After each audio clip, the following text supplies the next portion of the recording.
Hello everyone, and welcome back to the RimWorld Gun Empire series, where, my friends, at the moment, we're currently having something of a prison break. It would seem that some of our prisoners from the Outlands weren't exactly who they said they were. Oh, that slippery Oak Foundation, I would be lying if I said I weren't impressed. We're sending in some additional troops to the prison to try and quell this rebellion before it gets too out of hand, including our protection mechanoids Lefty and Righty, who unfortunately were subdued by the prisoners. Michael and Shinichi would attempt to push forward to try and ensure that they don't have any way of escape. Shinichi chucked a grenade into the middle of them, and that ended up doing the trick. Well, now that they're no longer a threat, we'll try to tend to the ones that are still alive. As you might have noticed, we had to take some drastic, more violent measures there to ensure that they didn't get out. And in doing so, we killed quite a few of them. We also done a lot of damage to our prison, although most of that was by the prisoners who were trying to escape. As I had mentioned earlier, our two little mechanical defenders here ended up getting destroyed during the battle, although they're actually still somewhat intact, so we should be able to bring them back theoretically. We'll toss them into the gestator and see how it goes. Currently, of course, we're a bit low on resources, and our prison is in disarray, and we're not going to be able to really repair it anytime soon, so I ended up digging out some rooms for some solitary confinement. Since our little rebels here don't enjoy the recreation hours that they get, we'll make sure that they don't see the light of day for a very long time. But while they're rotting away in their holes in the dark, we are going to be furthering our innovative knowledge in the form of research into auto doors. Realistically, we should have researched this a very long time ago, but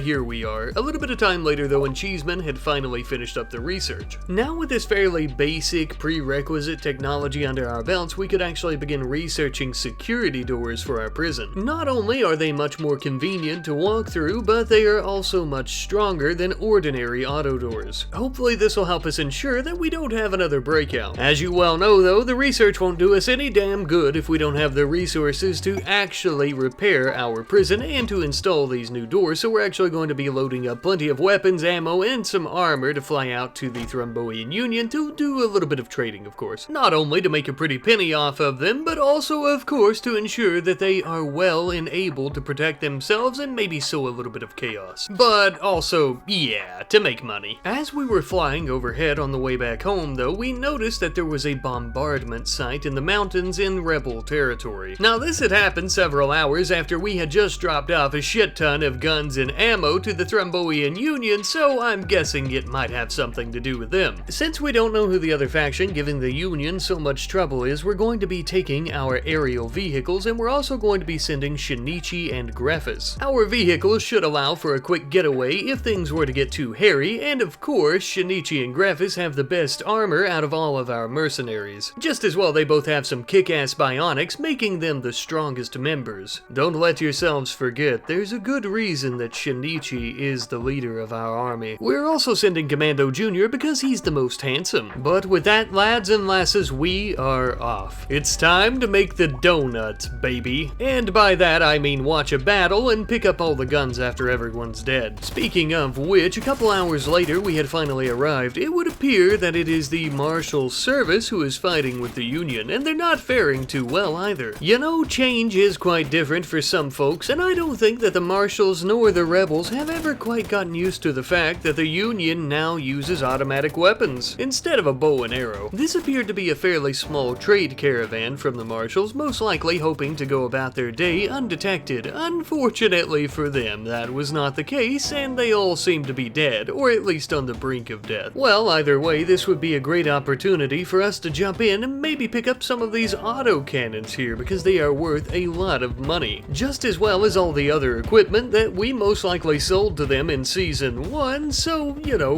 reduce, reuse, recycle. Some of the most useful things that we got from that little skirmish between the two factions, though, wasn't actually the weapons, no, it was the plasteel and the steel, which, as you might imagine, would significantly help us out when it came to repairing our prison. We added in the security doors, as I had previously mentioned, but I also ended up adding the two larger rooms that previously was for the slaves of the company, but we don't really have slaves anymore, so we're going to use that for prisoners again. As you can see as well, the security doors are just as fast as auto doors, except they can take a lot more of a pounding. I also ended up noticing that our Iguana Blood Diamond damn near died because a fox got a hold of him. Thankfully, the ugly little bastard was stopped when he was shot by Gak with his rifle a few times. But that evening, the perpetrator would attack Iguana 1 once more, trying to eat him before he was shot to death. Thankfully, our sweet, scaly little babies were safe and sound. However, this near-death experience did make me realize that I needed to name Iguana 1, who we tamed last episode, and you wonderful people have provided many wonderful names, and we are going to be calling him Ambassador, a very bougie and fitting name for this gorgeous, majestic creature. And this wonderful name comes from our good friend SueBoy3909. The name was chosen as something of an homage to the piece that we made with the Marshals last episode. Speaking of which, based on the 2 most liked comments on the last episode, it would seem that you would all like for me to make peace with the rebels as well, which is completely understandable, and I do agree with you. However, I will say that I don't think I really want to make peace with both sides until I get them back fighting again, or until I get another faction large enough and strong enough that it's a common enemy. I need chaos for money. So for now, we're going to put peace on the back burner. But staying on the topic of kitchen metaphors, the brains of the cultists that we captured last episode have been scrambled by our brainwashing rooms. Now initially this might not sound like a good thing, but with their brains scrambled and their ideological beliefs completely destroyed, that does mean that we'll be able to recruit them and possibly, with a lot of time and therapy, rehabilitate them. In the meantime, Richard had just returned from a meeting with some of our nearby settlement leaders in the area, and he even picked up a newspaper on his way home. Would you look at that, an independent news outlet that's not under the thumb of any of the factions.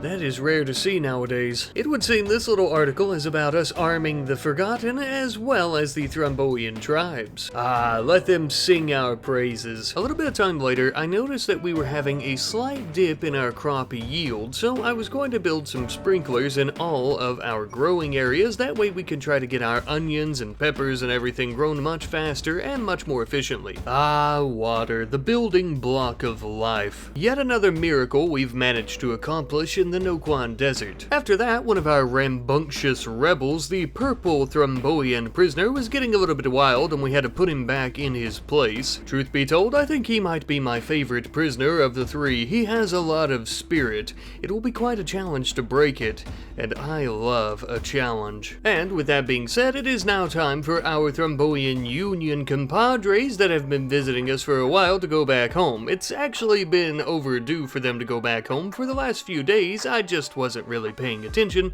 Anyhow, though, we would send them home and the quest was complete. The Union would then send us our reward, a bit of uranium, a harp, and a legendary rifle from a previous war. I'm thinking we may put that rifle on display, but I'm not sure yet. We may end up giving it to Richard or Scott as a gift. Speaking of weapons and armor, though, we would have Greffis begin making plenty of new helmets that will actually be a core part of the uniform and apparel of our soldiers. You could think of these as something of a prototype, as they're not quite as effective at protecting the user as Greffis' helmet, but they are still quite useful. And probably the best part, they are a uniform look for everyone. We want our mercenaries to have a uniform but also a memorable look to them. And I think the green really pops out here in the desert. It's a nice stark contrast. And a big reason for this is because I hope to maybe get into the field of personal security, kind of hired defense. Selling weapons is great and all, but I think this season it's really helped me understand that during times of peace, people are most likely and more than likely to just hire you to protect their caravans from bandits and looters and things of that sort. But what's even better than that is if everyone's at war and we're also doing personal security, so, you know. We would also go throughout our settlements and commission these new armors for all of our mercenary squads as well, and we would even create a new squad that, as you might have guessed, is only going to include soldiers with this type of armor. Now, given the more expensive nature of this new armor, it's going to be a little while before we phase out the old helmets, but we'll get around to it eventually. It can be a bit of a rough learning curve here, because in normal RimWorld terms, we are swimming in silver and completely rich,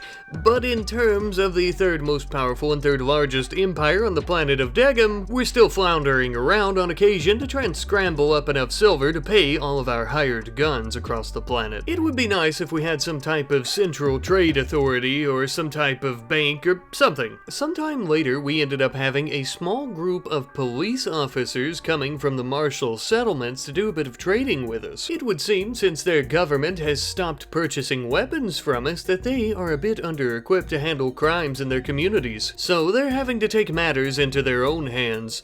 This could be a good sign that there may be a bit of political pressure building against the Marshall Service to do a bit more trading with us once more. This could be a good opportunity for us to give them a push in the right direction. But as we ponder our options and begin to formulate a plan, we also received intel by some of our nearby cities that the cultists that attacked us last episode have a temporary base not too far from HQ. They've set up shop at the ancient ruins of an old military installation. It's just off the side of the highway. It would seem that they've been hiding in plain sight for quite a while. This base is probably how they managed to sneak such a large raid in on us last episode as well. For this operation, we were going to be going on the offensive this time around, sending all of our mercenaries out in Shinichi's revival. Just as well, we would also be sending Greffus out in his mech known as Diplomacy to bring them a little bit of swift justice. We would end up arriving some odd hours later, and even from our position on the road, we could see that this place was absolutely crawling with those filthy bastard cultists. Though I could understand as to why we hadn't noticed them being here previously. Unless you had gotten quite close to this structure, you would never even notice them wandering around. With us being this close, we also had spotted a Thromboian gentleman who was dressed as a scientist. A little odd, to say the least. Even more strange, it would seem that they've repaired the communications network of this military base, which is odd because who would they need to be contacting? I think the only way that we can really find out is by cracking open their doors and maybe a few of their heads. That way we can acquire the information. Because of the high concentrations of debris near the road, we'll be sending our soldiers in on foot. Now, as you can see, unlike the truck, our mech wouldn't have any issue navigating the terrain here, even around all this debris. I would also have it jumping around the terrain towards the enemies, but the animation was broken, so you couldn't really see it, unfortunately. One little sly dog managed to hit us with a triple rocket launcher, but Diplomacy was unfazed. We would show him what real rockets looked like. As our men began to surround the building before entering, we had noticed after killing the scientist, he had dropped a large pile of uranium. What in the name of God are they working on in here? We began to enter the facility, but as we did, we were notified of an infestation that was happening just outside the doors where we were. This did throw a little bit of a wrench in our plans, as we were not only now fighting the cultists, but these large insectoids, although our mech made it quite easy. Once that threat was taken care of, Shinichi would lead some of the men inside the building where they encountered a cultist wielding another triple rocket launcher. We would quickly subdue him before he had the opportunity to take us to hell with him. But even after doing so, we began to ponder where they got this heavy weaponry. Things are not adding up here. We would continue clearing out the facility, only encountering one other cultist who we would quickly kill as well. And with that, we had cleared all the rooms except for one. The final room was the most interesting of all. We encountered yet another scientist who got a little too handsy with us, and we shot her to death. She too had dropped a small pile of uranium, and the room seemed to be something of a makeshift laboratory. Even more concerning was a bomb in the corner of the room. But this bomb was not your average explosive device.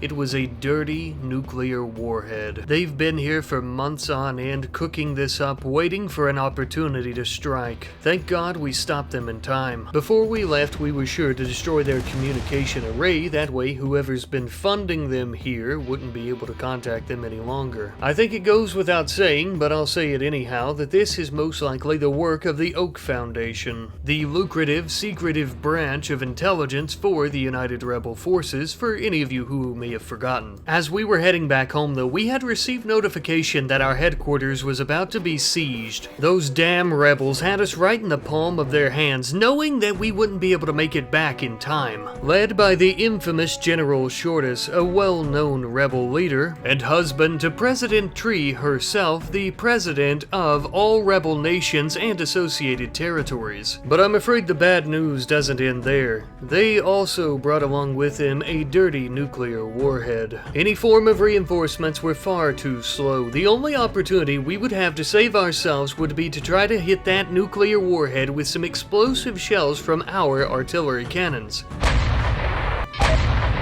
I'm afraid in our panic though, scurrying as fast as we could to try and take them out, we had completely missed both shots, and the rebels would begin to load their nuclear warhead into their cannon. The only thing we could do now was to rush inside and try to make it to the safest room that we could on the other side of the building, under all of this mountain, taking shelter in our armored room with our own nuclear arsenal. The rebels were about to change our lives forever.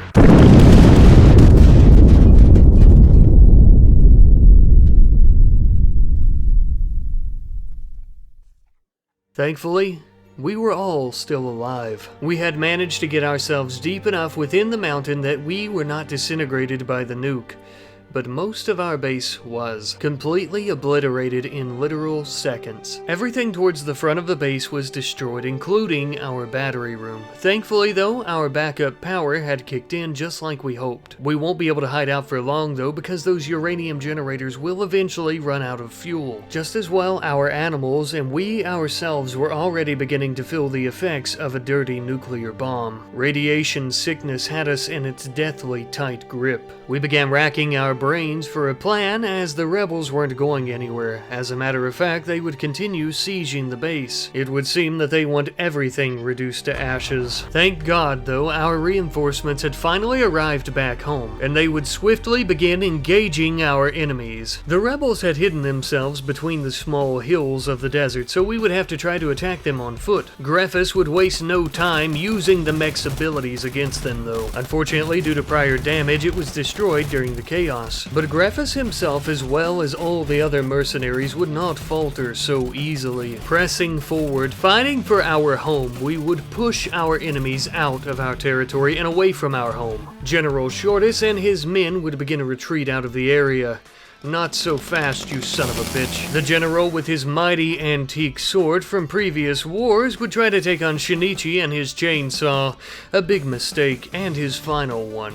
The general has been defeated. His sword, his minigun, and better yet, his soul is ours to be claimed. Though with his life taken, the damages that he has committed against us have not been undone. The rebels' transgressions and sins today have not been forgotten, nor will they ever. Even when we make peace with them, we will never forgive them, and we will only be making any type of peace with them once we have taken what is ours, sweet revenge. As we began to return back to what was left of our base, a nuclear fallout began to settle in the area. At the very least, I was grateful that our armory was intact, as that's where we kept all of our gas masks. Not all of our people would have to wear these masks though, as some of us, like Shinichi and Richard here, already have masks that filter out any nuclear waste. Even with the absolute destruction of the majority of our base, luckily our workshop as well as our storage depot was completely safe and fine. And this was crucial because these were the resources that we would need to use to rebuild. For the time being, we're just going to be building a high security fence around the perimeter. It wasn't exactly what I would consider a top-notch defense, but it was better than just leaving these holes completely open for any more enemies to come in and try to kill us. With that though, the next phase of the nuke would begin. The psychological phase. As you can see, Kate here is having terrifying hallucinations. No doubt partially brought on by the fact that a nuke was dropped on the place where she lives, but also most likely due to radiation sickness as well. Gak became quite hungry and decided that he was going to quit.